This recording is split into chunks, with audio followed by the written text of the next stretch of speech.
Good evening everyone, स्वागत करते हैं एक बार फिर से हम आपके अपने यूट्यूब चैनल सीयूटी रैंकर्स में। जैसा कि आप लोग थंबनेल देखकर समझ चुके होंगे कि आज का हमारा जो सेशन होने वाला है वह आपके सीयूटी बीएड 2023 की प्रिपरेशन में सबसे महत्वपूर्ण विषय आपके टीचिंग एप्टीट्यूड को लेकर के है। जैसा मैंने आप लोग को लास्ट वीडियो में बताया था कि मैं आप लोग को जल्द ही टीचिंग एप्टीट्यूड का जो सिलेबस है उसको डिस्कस करूंगा और यह भी बताऊंगा कि किस टॉपिक से आप लोगों के क्वेश्चन आएंगे और यही टॉपिक आप लोगों को पढ़ना है। अदर टॉपिक आपको कवर नहीं करनी है क्योंकि टीचिंग एप्टीट्यूड का जो सिलेबस है वो बहुत ज्यादा वास्ट है, अलग अलग कर सकते हैं एग्जामिनेशन के लिए। जैसे अगर हम बात करते हैं यूजीसी नेट के लिए, यूजीसी नेट में भी आप लोग का जो टीचिंग एप्टीट्यूड वह पूछा जाता है। साथ ही आपका सीयूटी एमएड में भी आप लोग का टीचिंग एप्टीट्यूड पूछा जाता है। सीयूटी बीएड में पूछा जाता है। तो आपको सीयूटी बीएड में क्या पढ़ना है क्या नहीं पढ़ना है ये इंपॉर्टेंट है, ठीक है। क्या पढ़ना हो तो सब कुछ आप लोग पढ़ लेंगे, लेकिन क्या नहीं पढ़ना ये इंपॉर्टेंट था क्योंकि आपको केवल और केवल आपका सीयूटी बीएड निकालना नहीं, बहुत अच्छे नंबर से निकालना है। क्योंकि अब जो है अच्छी जो यूनिवर्सिटी है आपको जितने अच्छे आपके रैंक रहेंगे, जितने अच्छे मार्क्स रहेंगे उसी के अकॉर्डिंग आपको मिलेंगे अच्छी यूनिवर्सिटी। तो आप लोग जान सकते हैं कि सीयूटी बीएड में 3 प्रकार के आपके बीएड कोर्स कराए जाते हैं, जिनमें पहला आपका है पीजीक्यूपी 01, पीजीक्यूपी 09 और पीजीक्यूपी 74। तो इस प्रकार से आपको ये भी मालूम होना चाहिए कि अब जो दिल्ली यूनिवर्सिटी का बीएड है, इलाहाबाद विश्वविद्यालय का बीएड है, या फिर आपका एएमयू बीएड है, या फिर आपका बीबीयू बीएड है, वो सभी के सभी अब सीयूटी बीएड के अंतर्गत ही आपके होने वाले हैं, ठीक है। अब यहाँ पे एक बात और आपको बताने वाले हैं साथ ही कि अब जो आपका बीएड होगा, खास करके जो पीजी स्टूडेंट रहेंगे उनके लिए 1 ईयर का हो सकता है। केवल 4 यूनिवर्सिटी में यहाँ पे अभी अलाउ किया गया है। अभी देखना बाकी किस यूनिवर्सिटी में पीजी वालों के लिए 1 ईयर बीएड होगा, अभी होगा भी कि नहीं होगा ये चीजें अभी कंफर्म नहीं है, लेकिन ये चीजें हैं कि हाँ 4 यूनिवर्सिटी में अभी डेमो के तौर पर लागू किया जाएगा। तो बात की बात है, अभी हम लोग ये जानते हैं कि जो सीयूटी बीएड आप लोग का होगा उसमें टीचिंग एप्टीट्यूड जो है उसका सिलेबस क्या होने वाला है। तो टीचिंग एप्टीट्यूड या फिर किसी अन्य सिलेबस या फिर सीयूटी बीएड की प्रिपरेशन करने के लिए आप हमारे पेड कोर्स को ज्वाइन कर सकते हैं। पेड कोर्स ज्वाइन करने के लिए आपका व्हाट्सएप नंबर दिया गया है जिसको आप लोग ज्वाइन कर सकते हैं। साथ ही यहाँ पर आपको बता दें कि जो एससी और एसटी और जो एम्प्लॉय कोटा के स्टूडेंट हैं उनके लिए स्पेशल ऑफर यहाँ पे हमारे यहाँ रहता है कि उनके लिए 10% से लेकर के 25% तक डिस्काउंट आपका दिया जाता है इन स्टूडेंट के लिए। तो अगर आप भी एससी एसटी और ईडब्ल्यूएस से हैं, सॉरी एम्प्लॉय वार्ड से हैं, तो हमारे यहाँ पेड कोर्स ज्वाइन करते हैं तो आपको 10 से लेकर 25% की छूट भी मिलती है आपके फी स्ट्रक्चर में। चलिए अब जानते हैं कि आप लोग का जो सिलेबस है वह क्या होता है आपका टीचिंग एप्टीट्यूड का, क्योंकि टीचिंग एप्टीट्यूड बहुत ही इंपॉर्टेंट आपका सेशन होता है। देखिए टीचिंग एप्टीट्यूड में अगर हम बात करते हैं तो सबसे पहला जो आपका टॉपिक होगा वह आपका होगा नेचर एंड ऑब्जेक्टिव, यानी कि टीचिंग एप्टीट्यूड यानी कि जो टीचर की प्रकृति है और उद्देश्य, ये आपका महत्वपूर्ण है। दूसरा जो आपका है वह है आपका लर्नर कैरेक्टरिस्टिक्स, यानी कि अधिगमकर्ता की विशेषताएं। उसके बाद आपका थर्ड है फैक्टर अफेक्टिंग टीचिंग, यानी कि शिक्षण प्रभावी कारण। यही आपके सबसे इंपॉर्टेंट क्वेश्चन है, ये इसी टॉपिक से यानी कि फैक्टर अफेक्टिंग टीचिंग से लास्ट में भी आप लोग के क्वेश्चन पूछे गए थे। जहां जिस भी टॉपिक से क्वेश्चन पूछे गए उन टॉपिक को मैं आप लोग को मेंशन करता जाऊंगा। इसके बाद मेथड ऑफ टीचिंग यानी कि शिक्षण की विधियां, फिर यहाँ पे आपका टीचिंग एड्स यानी कि शिक्षण सहायक सामग्री। इसके बाद आपको बात करते हैं, आप ध्यान रखिएगा कि टीचिंग एड्स जो है वो आपके सभी टॉपिक को कवर करता है। यानी कि अगर हम बात करते हैं कि टीचिंग सहायक जो टीचिंग एड्स होते हैं, यानी कि डस्टर कैसे हम लोग पकड़ते हैं, चौक का कैसे यूज करते हैं, अगर व्हाइट बोर्ड पे या फिर ब्लैक बोर्ड पे लिख रहे हैं तो कैसे हमारा कितने अंश पे हम लोग का हाथ होना चाहिए, कैसे लिखना होता है, ये सारी चीजें उसमें हम लोग बताते हैं। तो उन्हीं के बारे में यहाँ पे आप लोगों से चर्चा की जाएगी, ठीक है। चल अब बात करते हैं, अगला जो टॉपिक आपका है वह है आपका इवैल्यूएशन सिस्टम, यानी कि मूल्यांकन प्रणाली।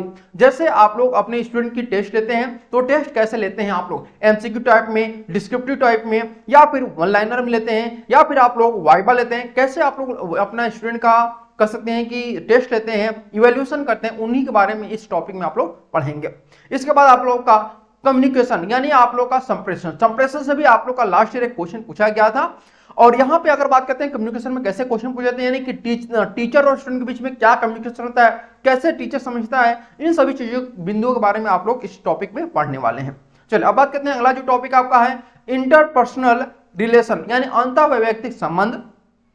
टीचिंग प्रोफेशन यानी कि शिक्षण व्यवसाय। जैसे अगर बात करते हैं कि बहुत सारे स्टूडेंट ऐसे होते हैं जो कि किसी अन्य फील्ड में सक्सेस नहीं हो पाते हैं तो टीचिंग फील्ड में आते हैं, तो उनको टीचिंग फील्ड में आने से पहले जो टीचिंग प्रोफेशन उसके बारे में कैसे जानकारी है, किस प्रकार से वो टीचिंग प्रोफेशन में सफल हो पाएंगे, इन्हीं चीजों के बारे में आप लोग यहाँ पर जानकारी लेंगे। ठीक है, चलिए अब बात करते हैं एजुकेशन साइकोलॉजी यानी कि शैक्षिक मनोविज्ञान। जैसे अगर हम बात करते हैं कि अगर आप क्लास 1 to 5 पढ़ा रहे हैं तो 1 to 5 पढ़ाने में जो बच्चों की मनोविज्ञान है यानी कि मनोदशा है उसे कैसे समझेंगे आप लोग, किस प्रकार से उनको हैंडल करेंगे, या फिर जो बच्चे बड़े हो रहे हैं कहते हैं ना कि जो 16 से लेकर 18 साल के बीच के स्टूडेंट होते हैं उनको मनाना, उनको समझाना बहुत कठिन चीज होती है क्योंकि वह अपने आप में ही एक अलग जोश उनके अंदर रहता है। तो उनको उनकी साइकोलॉजी को कैसे आप पकड़ेंगे, कैसे उनके साथ आप लोग जो भी मन मुटाव होगा टीचर और स्टूडेंट के बीच में वो कैसे टैकल करेंगे, इन सब बिंदुओं में आप लोग पढ़ाई करेंगे इसमें। ठीक है,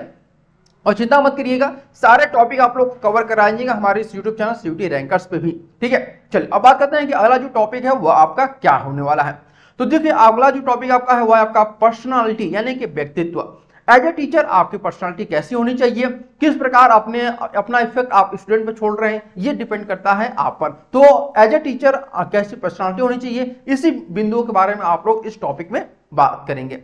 ठीक है, इसके बाद आप कहते हैं लीडरशिप नेतृत्व यानी कि एज ए टीचर आप क्या होते हैं, पूरी क्लास के लीडर होते हैं। कहते हैं ना एक जंगल का शेर क्या होता है, एक राजा होता है, सॉरी किसी जंगल का जो राजा होता है वो कौन होता है, आपका शेर होता है। तो शेर कैसे यहाँ पे राजा की तरह होता है, क्यों वह आपका राजा होता है, क्योंकि वह क्या करता है, एक नेतृत्व करता है पूरे जंगल के, ठीक है, पूरे जानवरों का। तो इस प्रकार से हम लोग कह सकते हैं कि हम अपने क्लास में क्या होते हैं, एक राजा की तरह नेतृत्व करता होते हैं। ठीक है, न कि हम लोग एक डिक्टेटर होते हैं, डिक्टेटर की तरह हमें बिहेव नहीं करना होता है, बल्कि हमें एक नेतृत्व कर्ता की तरह बिहेव करना होता है। साथ ही साथ हमें स्टूडेंट को भी बताना होता है कि कैसे आप अगर कोई स्टूडेंट है और वो पढ़ने में कमजोर है तो अगर हम उसे नेतृत्वकर्ता की जिम्मेदारी देते हैं तो हो सकता है कि जो कमजोरी है, जो वो नहीं बोल पाता है किसी चीज में, किसी की चीज में कमजोर है, तो उसको आगे बढ़ जाएगा। तो इन सब चीजों के बारे में हम लोग बस आपको थोड़ा थोड़ा बस बैकग्राउंड थोड़ा सा मैं बता दे रहा हूं, उसके बाद आपको बहुत अच्छी तरीके से मैं आप लोग को इसको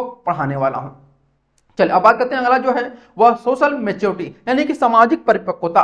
यानी कि एज ए टीचर के तौर पर अगर हम बात करते हैं कि सामाजिक आपके क्लास में ही नहीं बल्कि समाज में भी आपके कुछ दायित्व होते हैं, तो उन दायित्वों को कैसे आप निर्वहन करते हैं, कैसे आप उनको टैकल करते हैं। बहुत बार ऐसा भी आएगा समय जब आप लोग को पास बहुत समस्या रहेंगी, फैमिली प्रॉब्लम रहेगी, सामाजिक परेशानियां रहेंगी, फिर भी आप अपनी जो धर्म है यानी कि जो आप लोग का टीचिंग का धर्म है उसे आप लोग नहीं छोड़ते हैं। इन्हीं सब चीजों के बारे में हम यहाँ पर डिस्कशन करेंगे। ठीक है, चलिए अब बात करते हैं जो अगला टॉपिक है वो आपका करेंट एजुकेशन सिनेरियो यानी कि जो आपका वर्तमान शैक्षिक परिदृश्य है उसको आप लोग कैसे मतलब टैकल करते हैं या कैसे क्वेश्चन पूछे जाते हैं। तो फॉर एग्जांपल हम बात करते हैं कि करेंट एजुकेशन सिनेरियो में सबसे लेटेस्ट जो आपका क्वेश्चन पूछा जाएगा वो आपका रहेगा एनईपी से, यानी एनईपी 2020 से संबंधित आपके क्वेश्चन जो हैं वो आपके करेंट एजुकेशन सिनेरियो में पूछे जा सकते हैं। वो है आपका एनईपी जो आपका सबसे पहला आया था 1986, उसके बारे में पूछा जा सकता है। जो योजनाएं चलाई जा रही हैं वर्तमान समय में भारत सरकार की शिक्षा से संबंधित उनके बारे में पूछा जा सकता है।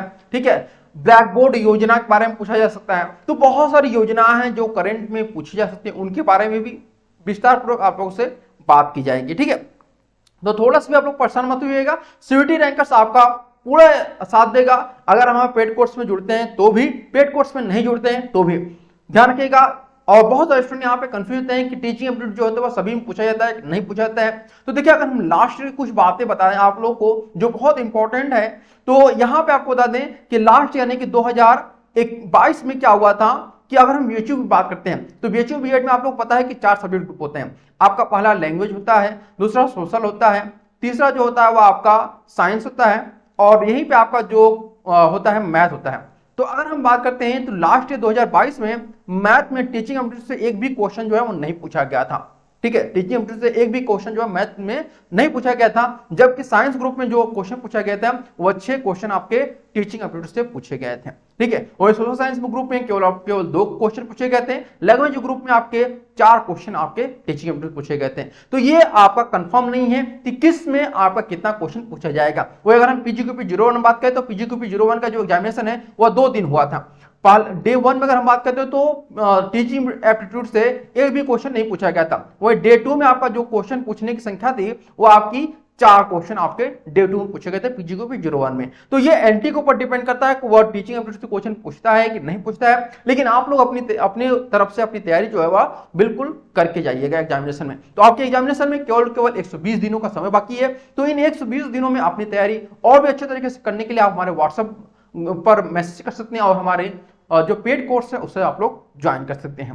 ओके, उम्मीद करते हैं आप लोग को टीचिंग एप्टीट्यूड से संबंधित जो भी टॉपिक आपको नहीं समझ में आ रहा होगा उनके बारे में मैं आप लोगों को समझाऊंगा, और आज जो मैंने आपको सिलेबस बताया वो आप लोग के लिए बहुत ही बेनिफिशियल रहा होगा। Okay everyone, thank you so much for watching this video.